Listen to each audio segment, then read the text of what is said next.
trade season in the NBA means rumors galore, but not enough has been said about a guy who probably won't be on the move, Zach LaVine. A two-time All-Star whose contract's been deemed too toxic to add or too difficult to move, LaVine's enjoying arguably the best season of his career. Foot issues limited the Bulls' guard last year, leaving no market for LaVine ahead of the 2024 deadline. But the 29-year-old is all the way back and then some in 2025. LaVine's averaging roughly 24 points, 5 rebounds, and 4 assists while shooting 57% inside the arc, 45% from deep, and leading the league in pull-up three-point percentage. The only guard in history to average 24-plus points on better shooting was Steph Curry in his unanimous MVP season. LaVine has his defensive issues, but he's one of the best scorers and self-creators in the game. A legit 3-level terror who's on pace to play at least 3/4 of a season for the 6th time in 7 years, and is under team control for at least another year and a half. In a pre-apron world, teams would be willing to take a swing, even if LaVine was viewed as overpaid. But his value and tradability are victims of the new CBA, which was designed to protect owners from themselves under the guise of parity.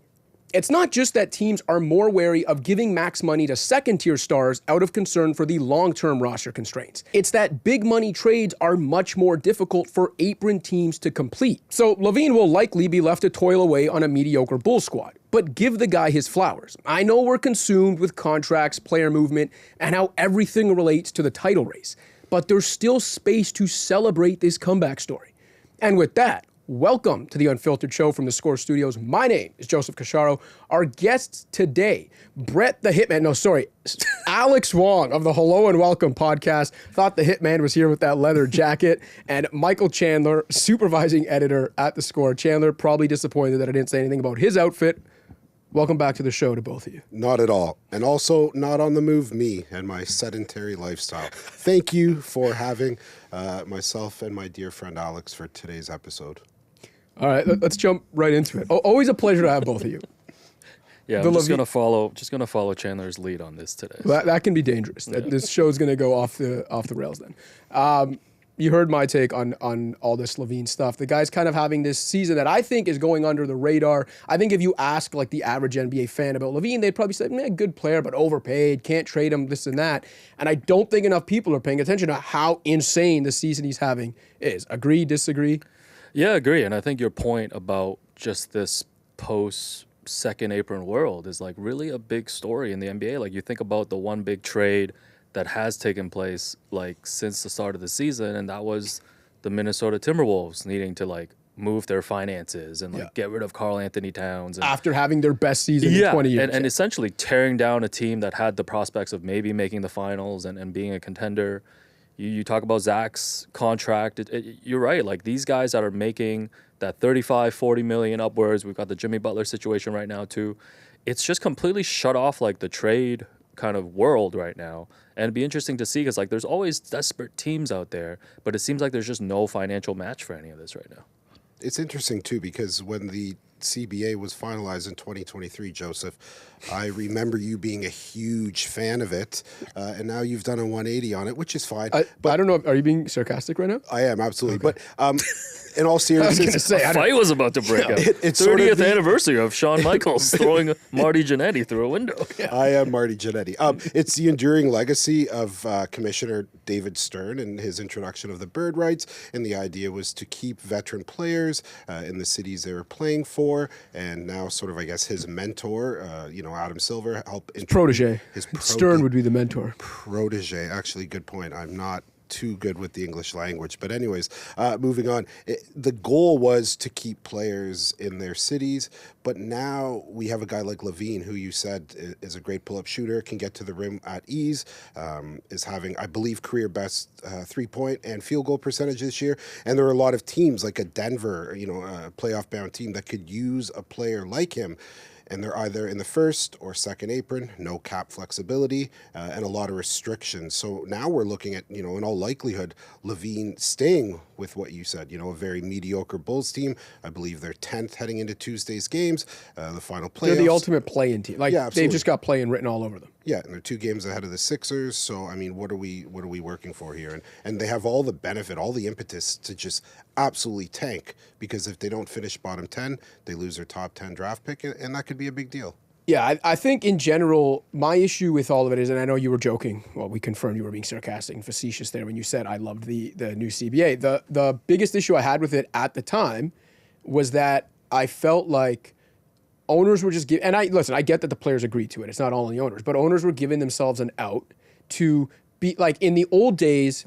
If an owner didn't spend or didn't go out, leave no stone unturned in pursuit of a championship, there would be certain criticism there, right? Or when, back in the day when the Thunder didn't want to max out James Harden, right? And they lost him. Like they were criticized, but I feel like now that there's a built-in excuse of like, well, the second aim, it'll ruin the franchise for years if we do this. So what they did was they've given themselves a built-in excuse to not spend wildly. They created a CBA that's designed to protect them from themselves. And that's why I mentioned in the monologue, it was under the guise of parity. When, if you actually look at it, in the last few years, before this new CBA kicked in, it was as balanced as the league has been since the late 70s. So like they didn't need to do anything to address parity. They wanted to save themselves from themselves, and they wanted to limit the Steve Ballmers of the world, the Warriors of the world from spending so far beyond the cap, even though they were paying tax that all the other teams were benefiting from.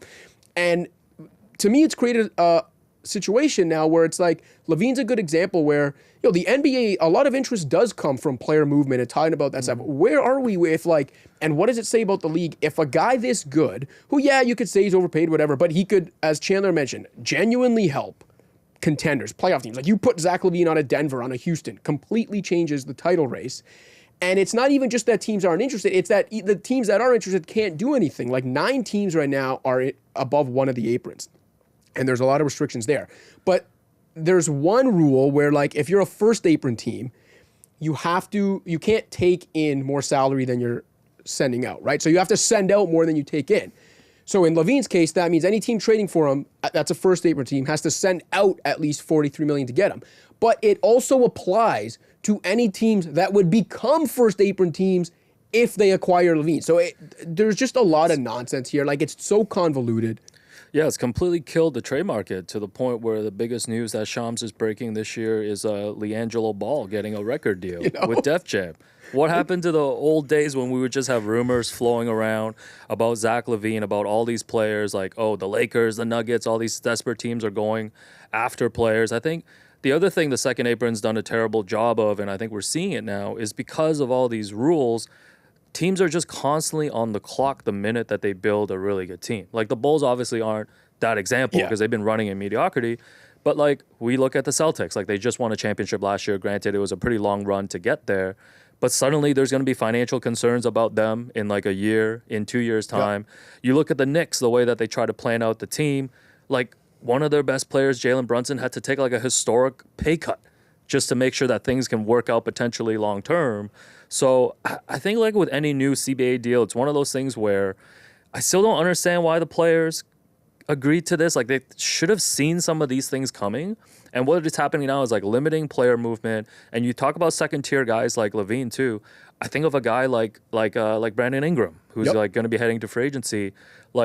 What kind of money are these guys going to get now? Because they're not going to be getting the $40 million deal, or sometimes at that stage in their career, teams will just throw them the max and figure it out later. As we head to free agency now too, a lot of these second tier guys are suddenly going to be getting less and less money too. Yeah, I think we are going to start seeing max contracts, full term max contracts reserved for the best of the best, and those second tier guys, to your point, who in the old CBA were still no brainer max guys. You think of when DeRozan became a free agent in 2016, right? The Raptors re-signed him, but all the teams with cap space, there was no question he was going to be a max guy. Brandon Ingram in the old CBA would have been a max guy. The Pelicans probably extend him. Even Zach, like I said, Zach LaVine might be viewed as overpaid right now, but teams would still be willing to take a swing on him, even if it meant more luxury tax payments, whatever. The problem now is that they just can't because of these restrictions. But yeah, I do think that's another wrinkle that we'll see unfold over the next couple of years. Is you're going to start seeing some of these mid-tier guys that would have been, not mid-tier, sorry, second-tier stars, still legit stars, that would have been no-brainer max guys in the old CBA no longer get that term. Maybe they still get max dollars, but it'll be shorter years. They're not getting full maxes anymore. And if we could circle back to the Bulls and their chief exec, Arturas Karnisovas. I could not believe you nailed that, given that your first two appearances on the show couldn't say Giannis and couldn't say Banchero, but now you can say Arturas Karnisovas. I'm proud of you, man. Easy on dragging me. Anyways, back to the Bulls. Karnisovas is a penchant for, I guess, inactivity. And this sort of really caters to what he's done, which is strange because he helped build this Nuggets team. He helped draft Nikola Jokic in 2014 during a Taco Bell commercial. And then the Bulls brought him in 2019 thinking he could be a miracle worker again. And once again, they've missed the playoffs, 2 seasons on the spin, mediocrity, as we mentioned. And he's looking at guys like LaVine, who can't be moved. There's a Vucevic. That was close. And again, he is just sort of prone to inactivity. He may flip the script and, swerve, bend that corner. No, but we'll see. Anyways, February 6th, trade deadline. Keep it locked to theScore app Exactly. for all your non-LaVine updates. But seriously, at least appreciate the season he's having. All right, I think that's enough LaVine and CBA talk. Another guy I wanted to talk about today, Zion Williamson, and it's not good stuff. Zion, after his latest injury setback, which saw him miss 27 games with another hamstring strain, comes back, plays 1 game, I think, then has to sit out because he was suspended by the Pelicans for a game for violating team policies. We end up finding out he was late for the team flight to Philly. I believe Chris Haynes later reported that this was not the first time Zion was late to a team activity this season. Look, he's still only 24 years old, but at this point, do either of you have any faith left whatsoever that Zion's going to figure it out and actually reach, forget his original ceiling, even perennial superstar status? I think he would really have to get to a place with an organization that's willing to kind of push him. He himself needs to really commit and think about what he actually wants to do with his basketball career. The crazy thing is whenever Zion has these brief stretches where he does play, even in the playing game last season before he got hurt, you can see that he could be a top 5, top 10 guy, a guy that can win you a couple playoff rounds with the right team. So to answer your question, I do think still at that age, I know the evidence is piling up that he's just not that guy, but get him to Miami, get him back into this little Heat culture that Pat Riley is still trying to build. Push him a little bit. He's so talented, he's going to get a couple more chances, even if it's on other teams. And I don't know, man. I would still bet on the talent, but it would just require a huge attitude adjustment from him. There are certain guys that I think Heat culture brings the best out of them, and there are certain guys that might genuinely drop dead if they had to go through a Miami Heat training camp. Zion Williamson, the latter, not the former. Pat Riley's going to accelerate his retirement. He's going to be maybe I am washed. Yeah, if Zion's having issues with Pelicans exec David Griffin, I don't think it's going to work with Pat Riley. But in all seriousness, it was sort of doomed from the start. The injury prior to his rookie season, and then there were reports that there was sort of tension between the two parties about his rehabbing process. Then rumors surfaced that his family was demanding a trade, and then he broke his foot prior to the 2021-22 season, and Griffin came out and said he should be ready for the first week, and they kept shifting the goalposts, and and then there was more tension that erupted from him rehabbing alone, and I think sort of the straw that broke the camel's back was during the COVID bubble when Griffin invited him to his hotel room to play piano for him in an attempt to strengthen their bond. What are we doing? Easy, Billy Joel. I mean, Griffin is not without his criticism. He had had to be restrained physically from Alvin Gentry, reportedly. He hired Stan Van Gundy, which was extremely misguided. But it just seems like this marriage is on a one-way course for divorce land. All aboard. Okay, well then, building off that, we talked LaVine to start. Williamson's contract is different in the sense that, it's not untradeable. One, because he's younger, he's got the higher ceiling. We all know what he could be. Listen, this is a guy, like Alex, you were talking about what he is when he does play. Even last season when he played 70 games, the way he looked in that playing game till he got hurt, he was the best player on the court in a game with LeBron and AD in it.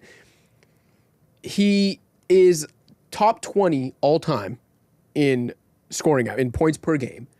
And I believe only Nikola Jokic has a higher true shooting percentage among every player in history averaging 20 plus points per game. When he plays, the guy's an absolute freak. So, having said all that, and the fact that that contract, by the way, is not guaranteed. He's got probably the most unique contract in the NBA where it guarantees as time goes on. If he hits certain games played benchmarks in one season, it guarantees for the next season. Also, there's weight-related benchmarks. I believe like the exact thing was his weight plus body fat percentage has to equal 295 or less or something. Like it's legit one of the most unique contracts in NBA history. So given all that and the protections within that contract, I'm assuming I know the answer to this question based on you said you'd still bet on the talent. If you were a GM outside of New Orleans, would you be doing all you could to get Zion Williamson in your program? Say you're a rebuilding team. Is this still a guy who you'd target and be like, I think I can build around him? Yeah, but I got to be pretty specific in terms of like, forget about like, I talked about earlier, maybe like Pat Riley and the Heat could get them together. Like, you probably need a group of just like veteran players and a certain right head coach to really be able to push them into that space. So, maybe Houston. Would Houston want to take a chance on that? Even a team like you mentioned, like Sacramento, that's always looking to make moves and stuff. If you want to go further down the line, like, teams like Charlotte, who are always looking to add stars and stuff, I think there'll be no shortage of teams that will try to come and bring offers to try to trade for Zion. I just don't know. So, yes, I would definitely take a chance on him. I guess my other question would be, I don't even know what those offers would look like based on his body of work right now. Yeah. Chandler? I have a similar opinion. I just don't think he's going to reach like superstardom again, but I think, like Alex said, like in the right situation, he can certainly be an all-star caliber player, and it's worth taking the chance. I wouldn't. And I know that's crazy. Wow. I know that sounds crazy because of the talent. What a hater. No, listen, man. At what point, we're not talking about a guy like a sophomore, a third-year player, even a fourth-year guy in the last year of his rookie scale contract. Like, we're talking about a guy who's, in his sixth season, who... It's one thing when you can't stay healthy, and that is a big part of it. And it's always like soft tissue stuff with him that to me does make, like, I know there's been a lot said over the years about his body and this and that, but when you're like dealing with soft tissue injuries all the time, when your, weight and conditioning level and fitness level has fluctuated over the years, when your team has to put in your contract a clause that triggers guarantees based on your weight and body fat percentage, like, clearly, that's a you issue, okay? And then on top of all that, knowing you've had all those issues over the years, knowing that you're very much in a prove-it state at this point in your career, to still be late for team activities and clearly not a one-time thing where there's like, the whole body of work to me just screams, I don't know if I want to say loser energy, but screams like unreliable energy. This is not a guy that you can stake as a GM that you want to like stake your career to and take risks on. As a team that you don't want to stake your future to. I get the talent, and I get that sports executives are always lured by that talent. But at some point you have to accept it's just not going to happen with this guy. And yeah, you'll have your flashes, and you might have one every 3 seasons where you're like, this is the guy we were waiting for, but it's not sustainable, and it's just not worth the pain in the ass, the time, the risk. Yeah, this all reminds me a little bit of like Ben Simmons. I know it's like different situations, but it's like questions about Ben Simmons. I mean, aside from the fact that he like, doesn't want to shoot anymore, all of this stuff, how he plays on the court. Questions always been like how much he cares about basketball and how much this is like important to him. I think that's the big question about Zion right now. Yep. And the frustrating thing is like we know what Ben Simmons is on the court. Like he's not the same player anymore. Whereas like you still hold on to the fact that Zion can give you that. Yeah. I think my question too is like, say, there's a pretty loaded draft coming up this year. Let's say if you're like, I don't know, like Charlotte or something, and you land like the 7th overall pick. Would you trade that for Zion in a package if you were offered? Honestly, like, would these teams be up for trading like a top 5, top 6 pick if Zion was on the table? Because I think that's a good indicator of like what his value is. Well, what about this trade deadline? Like Brandon Ingram's definitely gone. CJ McCollum's definitely gone. The only untouchable people on that Pelicans roster are probably Herb Jones, Trey Murphy III, and Yves Missy. Other than that, it's open for business. If someone approaches the Pelicans with a good offer, one that obviously takes into account this non-guaranteed clause in his contract, do you pull the trigger on that? Absolutely. I think if you're the Pelicans, if you can get off, even with all the, protections in that contract, I think if you can get off with that, from that, and like just put an end to this era and start distancing yourself from the calamity that has been the Zion era, they just got to wipe the slate clean. Like, the best thing that can happen to the Pelicans, in addition to wiping the slate clean at the deadline, is whether they win the lottery or get some lottery luck, get a Cooper Flagg, a Dylan Harper, an Ace Bailey, like one of these guys that you can prop up as the next one you're building around, start from scratch, and completely distance yourself from Zion and everything that's come with the Zion era, because it's been a failure in more ways than one. Yeah, trade Zion, get a second lottery pick, and just build around 2 lottery picks. Honestly, if there's a team that's willing to move a lottery pick in this class for Zion and I'm the Pelicans, 100% I do it.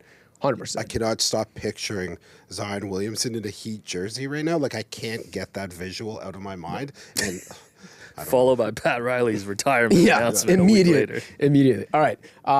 Let's do a little rapid fire on this segment. We don't have to be very long on the Indiana Pacers, but with all due respect to them, they are rolling. They, I believe, are the only undefeated team in 2025 in the East, Sacramento in the West.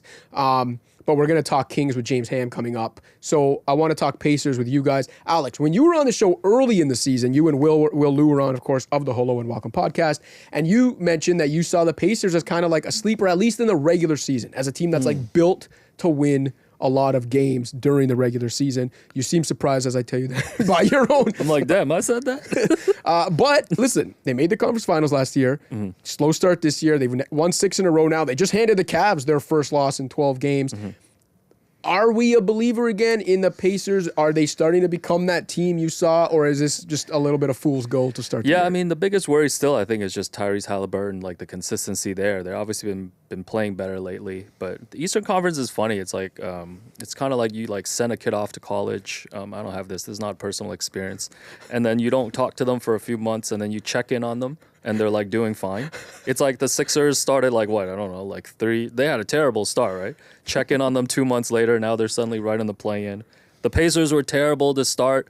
Check in on them now. They're right there, I think, right where people expected them to be. I think they're 5th right now in the East, potentially could get into the top 4. So I think they've kind of normalized, stabilized their season to where they are, but the question for me, the difference between like last year, especially when they were on going such a great run in the first half, to like now, it's just like what kind of player Tyrese Halliburton is going to be going forward. Because like we talked about LaVine at the start, like you have Halliburton on this like $200+ million extension.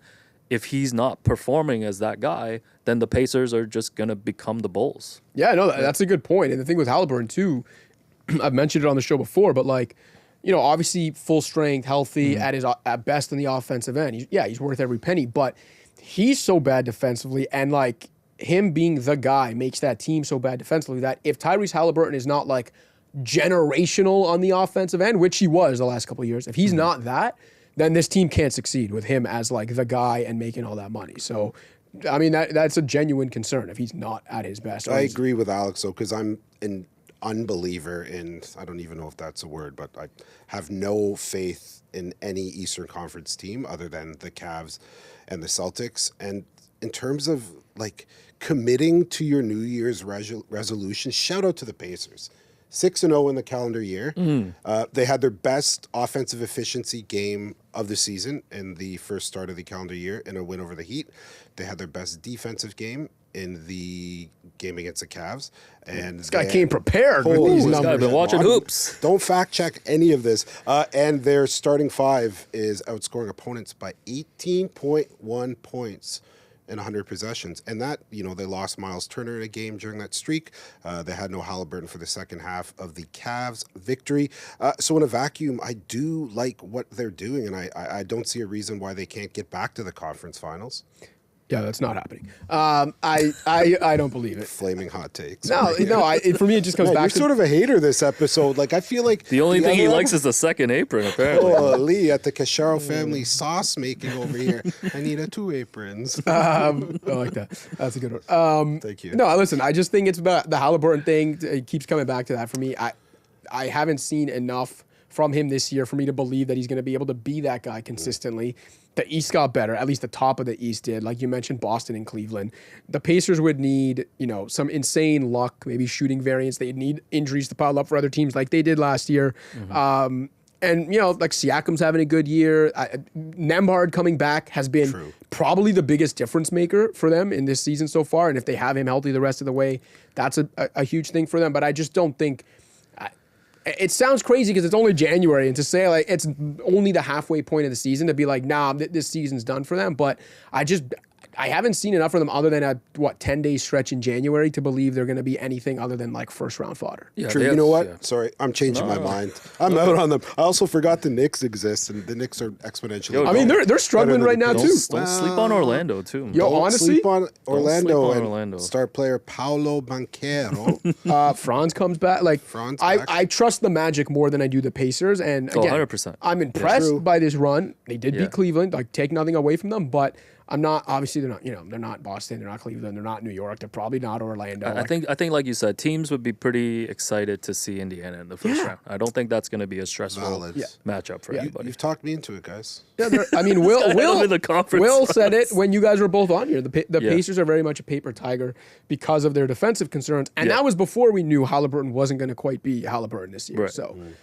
pretty out on them despite the winning streak. Yeah, I guess I am a hater this episode, but thanks for coming and hating with me, Alex. Tell the people where they can find your work as always. Yeah, make sure you check out Hello and Welcome podcast. We're covering this wonderful Raptors season in depth. So yeah, wherever you get your podcasts. Chandler. I won't be on the Hello and Welcome podcast if history continues the way it is, but you can. There'll be references to you on the pod, though. I'm sure there will. Just catch me in life. Catch them supervising, man. Yeah. Catch me outside. Make sure you're following along with all your NBA news in the SCORE app, the NBA River, which Chandler so dutifully manages. All right, for Alex Wong, for Michael Chandler, we're gonna cut that. Cut off. what I said, unbeliever too. But as always, big thanks to Alex Wong and Michael Chandler for coming in. We will have both of them on the show again at some point this season. But for now, I want to head to Sacramento and bring in James Ham to talk about the West's hottest team, the Sacramento Kings. James Ham co-hosts The Insiders on ESPN 1320 Sacramento and covers the Kings at thekingsbeat.com and the Kings Beat podcast. James, thanks for joining us today. Hey, anytime. Yeah, I mean, if someone had told me, I guess, like 2 weeks ago, we would have you on to talk Kings, I would have thought, well, things are probably spiraling out of control and, the mess after firing Mike Brown. But here we are, 7-1, I believe, since firing Mike Brown on a 7-game winning streak with Doug Christie. So talk to me. What's fueled the positive vibes in this winning streak in Sacramento? Yeah, I think it's really interesting. Doug has captured the imagination of the Kings, of the players. And, when you're an assistant coach, you don't really have as big a voice in the room. You do with individual players, but you're not someone who stands up and does a whole bunch of rah-rah speeches or anything else. But I think the way that Doug has approached this is to pull everybody together. Lots of hugs, lots of love. The way I've described it, it's almost like the Kings were Charlie Brown with that little rain cloud following them around and just pouring on their head all the time. And, Doug had an umbrella and he popped it up and said, everybody under my big golf umbrella, let's hang out together and we'll get through this together.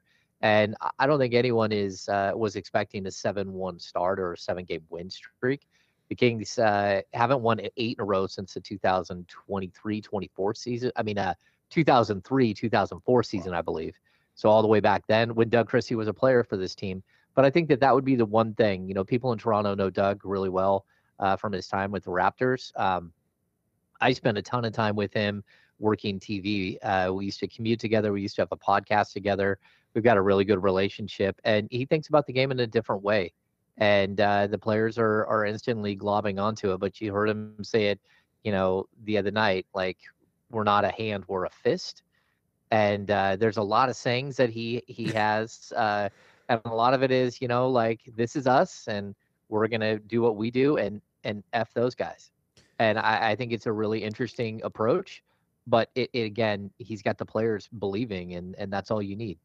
You mentioned him thinking the game differently, even in all the the years you spent with him, working with him and stuff. How would you describe that? Like, what's his philosophy? How does he think the game differently than maybe a traditional ex-player or coach? Yeah, you know what? His intro into the league was really rough. He got drafted by Seattle, got traded to the Lakers because he wouldn't play for Seattle. They had a falling out with him during the pre-draft process and then tried to lowball him as a rookie before rookie scale contracts were really locked in. Goes to Lakers, kind of get lost in the shuffle there, ends up with the Knicks. Pat Riley tells him, hey, man, you're not going to play.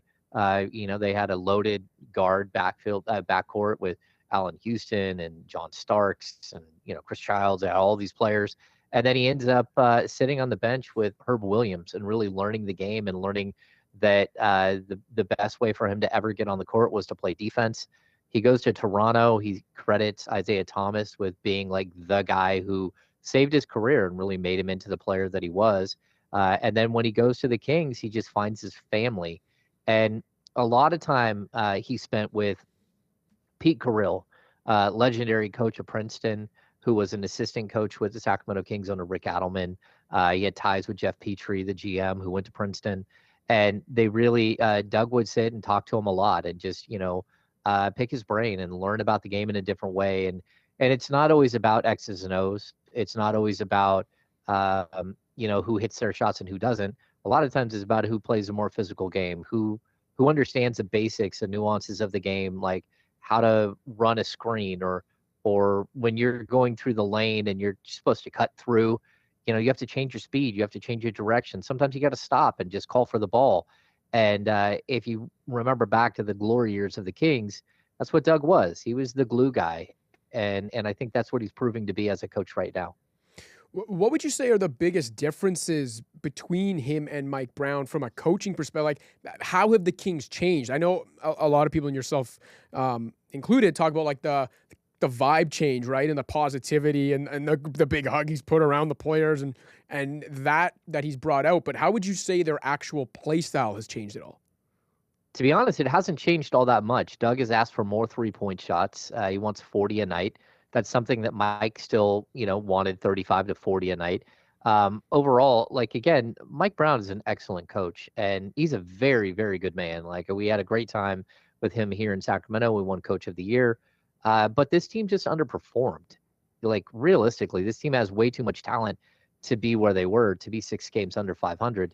And that's not to say that they're a championship roster, because I don't believe that is the case. But this still should have been a team competing for 3, 4, 5 in the West, not sitting at at 12. And whatever happens, I've covered the team for 15 years. I've seen 10 head coaches, and you have this moment That's where wild. you see it.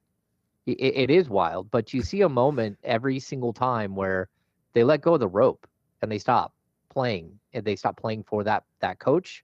And it doesn't matter who it was. I've seen it with Luke Walton. I've seen it with almost every coach that's come through. I think Michael Malone is the one guy who never lost a room.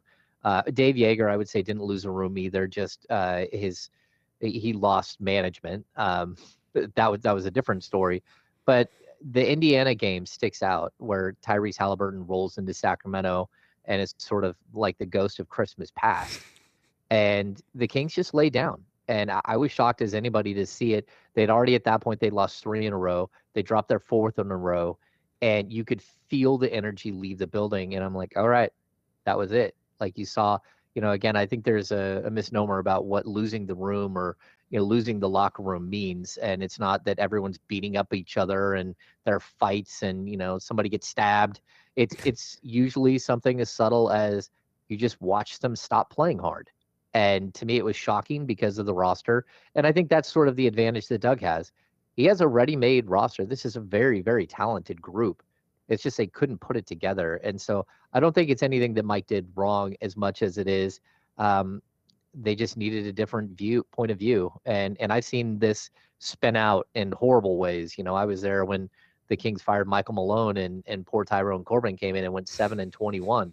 Alvin Gentry a couple of years ago, just like there was no way to reel the team in once they gave up. But that's not what's happened here, which is really intriguing to me. Based on, things I've read, talking to you, it seems like the players have a different relationship with Doug. And again, I know it is early. It's a couple weeks into his tenure as a head coach. He was an assistant before that.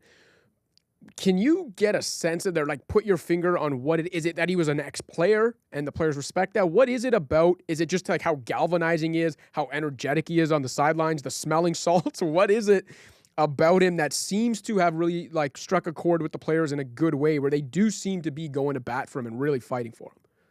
Yeah, I mean, first of all, he has an incredible relationship with Domantas Sabonis. The last 2 summers, they sent Doug with Domas, and he goes everywhere with him. So, like, they were in Spain, they're in LA when Domas was getting ready for like Olympic qualifiers and everything else. Like, he was with them the whole time, and so they've worked a lot on the nuances of the game together.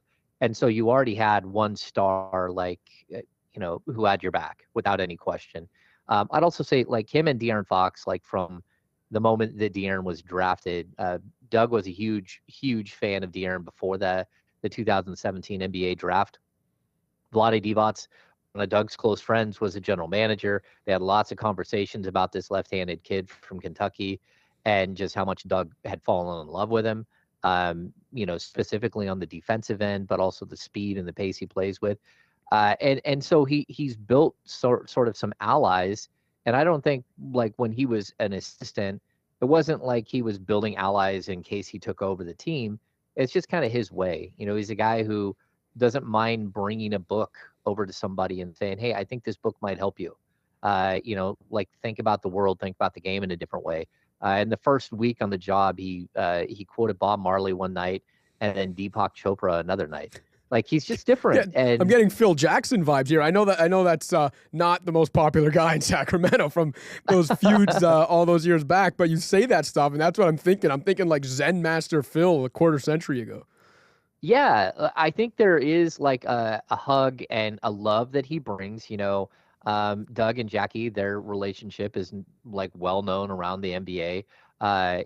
He has a tattoo on his wrist, the infinity sign, which is his and Jackie's infinite love. But it's something that he brings to the table. But on top of that, he does bring an intensity. He's a very, very intense guy. He's very cerebral. He has a notebook. He takes just copious amounts of notes about everything you can possibly imagine. He tries to digest those as much as possible. But then there's an authenticity to him. And I think that's something that, again, people who were Raptors fans in the 90s, he's a very, very authentic dude. And he connects. And so I'm not surprised that he's connected. I am surprised that it's equated to 7 straight wins, just because that's not the way I'm used to.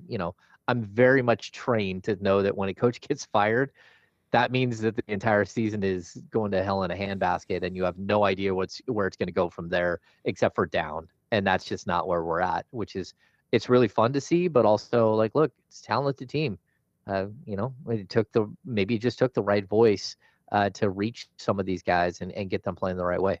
Yeah, and I know, some people will point to, like, some of the depleted teams they've beaten in this stretch, but they did beat a full-strength Celtics team in Boston. The Kings themselves were missing De'Aaron Fox in that game, have been without Fox for a few games in this stretch. I believe they were missing Keegan Murray in a few of these games as well. So it's not like they've been at full strength while beating these depleted teams. And again, they beat the Celtics in Boston. It's impressive. Don't want to get too far ahead of myself, but is there any concern at all about maybe this being, the new coach bounce, about this being a little bit of fool's gold? And, I referenced, jokingly said you were kind of giving me like Zen Master Phil Jackson vibes, and you were talking about some of the stuff Doug Christie was saying and doing. Of course, obviously, guys like Phil had the kind of motivational stuff. They also had the X's and O's stuff. With Doug, is there any concern that, okay, once, as the season drags on, as they get used to him, as the Kings have to start winning closer games, crunch time games, the playoffs run comes up, that maybe Doug isn't the X's and O's guy and isn't the pure coach to lead this team? Or are those concerns just, like, not even on the radar right now? Yeah, I don't think they're on the radar yet. Again, you're looking at a staff that's a solid staff. Luke Laux is a good assistant coach. He worked under Mike Brown for a long time. Jay Triano, of course, is your Canadian legend. Yep. He knows how to coach, and he's got their ears well. So they do have, a good surrounding cast. Also, Alvin Gentry is still around. He's part of the front office, and he never minds coming down and having conversations and anything else. Plus, Doug was a player for 15 years in the league. He worked as an assistant for 3.5 years. He did sort of the work that some of these other guys haven't done, where he got into the league as an assistant, worked really hard with players in the offseason, Took on, summer league rosters and stuff like that in the last year. And so you could see him kind of building his resume to take over a team like this. There's always a possibility that they tune him out at some point. You hope that that's not the case. But I also would point to, like, there's a passion for Doug with the city of Sacramento and, like, sort of the unfinished business that they have here. He really felt like the 2002 Western Conference Finals, that they just got jobbed and that they should have won a title, and the city of Sacramento deserved that title. He's always talked about it as, like, one of his motivations for coming back to Sacramento is to sort of, go set history right and find a way to get this team a ring and the city a trophy. And, that's something that, again, and I think the players do buy into. It seems a little corny at times. They went up to the roof and looked at the beam one night. But the way Doug described the beam as, he said, this is the light, but you have to understand you're the light of the city. And, it's a different city. It's not like Toronto where you have, hockey and you have basketball and you have baseball.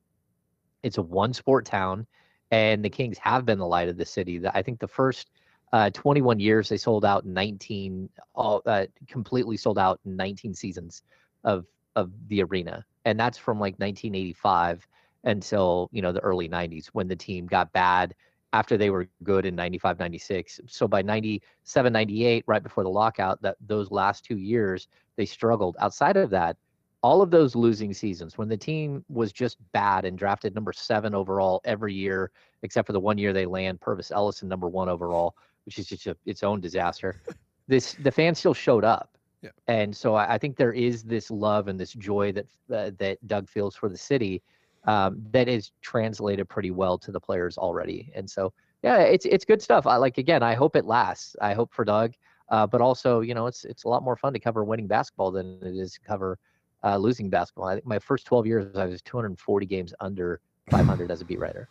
Well, listen, that kind of then takes it to the next era where, Vivek Ranadive buys the team and everyone thinks it's like the great hope. And you mentioned still 10 coaches in the last 15 years. And obviously a lot of those also being under Ranadive's reign. So I think my last question for you is, given that relationship that you mentioned Doug Christie has with the city and the franchise and how it's really part of his fabric and he's part of the city and the franchise's fabric, given the relationship I'm sure he has with Ranadive, given how long he's been there, do you think that he has an inherent advantage when it comes to maybe having Ranadive's ear in a way where maybe some other coaches didn't? Maybe he'll get a longer rope. Maybe he'll have some advantages there that other coaches didn't get. Like, you mentioned Michael Malone and coaches that were doing a fine job and still ended up on the chopping block. Does Doug maybe have some advantages there in the relationship with Vivek Ranadive?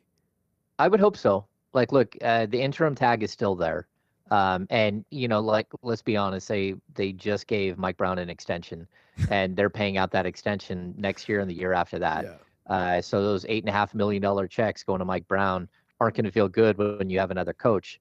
But I do believe that if things continue, they don't have to, win every game from here on out. But if they're back in the playoff picture and everything else, I expect Doug to be the coach moving forward. And I expect him to have a little bit more of the ear. And I'll even say, while Vlade is no longer the general manager of this team, he did, number one, have a really long leash, like you talked about, as a GM. But on top of that, he's back. He is someone that is part of the franchise again, as someone who consults with Vivek. And that whole entire group has a very tight-knit, they're still very close, whether it's Doug, Bobby Jackson, Peja Stojakovic, Vlade. They're all very close. And so, yeah, I do think Doug has an opportunity here to keep this job and to, maybe get a couple of years longer than some of these other guys have, as long as the process is working, as long as the voice isn't being lost. And that's something you always have to look out for. But look, I would love to see one coach in Sacramento for 8 years, like the Adelman era. Just look at the stats for all the other coaches outside of Adelman. And Mike Brown was the only winning coach they've ever had outside of the 8 years with Rick Adelman. And that's in 40 years in Sacramento. And so it's tough. Insane. So you're pulling for Doug, you're pulling for the guys to figure it out, find some continuity and build something. Yeah, and how fitting if, the guy who ends up having some staying power for the first time since Rick Adelman is one of the, as you mentioned, the glue guy of those famous Rick Adelman teams. I think that'd be great. James, really appreciate your time and joining the show, and hopefully we can talk to you later this season, maybe before the playoffs or something, if these good times keep rolling in Sacramento under Doug Christie. Yeah, anytime. Thanks a lot, James. All right, for James Ham joining us here from California, for Alex Wong and Michael Chandler joining us on the panel, my name is Joseph Casciaro. This has been The Unfiltered Show. Don't forget to like and subscribe, and we'll catch you next time.